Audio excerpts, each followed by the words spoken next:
अस्सलाम वालेकुम नाज़रीन, हम आपको मौसम के हवाले से बताते चले। शहर कायम में बारिश के एक और सिस्टम का अलर्ट जारी कर दिया गया। जी नाज़रीन, तफसीलात के मुताबिक महकमे मौसमियात ने एक अलर्ट जारी किया है जिसमें पेशन गोई की गई है कराची में 27 सितंबर से 2 अक्टूबर तक मानसून बारिशों का सिलसिला वक्फे वक्फे जारी रहेगा। जी बिल्कुल नाज़रीन, महकमे मौसमियात की जानिब से पेशन गोई की गई है कि इस दौरान तेज और हल्की बारिश हो सकती है और तूफानी हवाएं चलने का भी इम्कान है।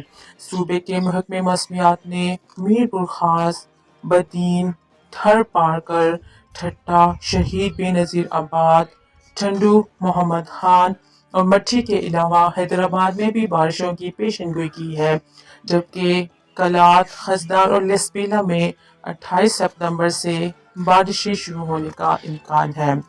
महकमे मौसमियात का कहना है कि मानसून की मौजूदा सिस्टम के तहत मजीद बारिशें भी होंगी।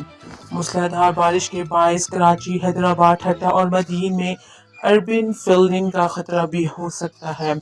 इस सिलसिले में महकमे मौसमियात ने तमाम मुतल्लिका इदारों को पेशन गोई इकदाम का अलर्ट जारी कर दिया है।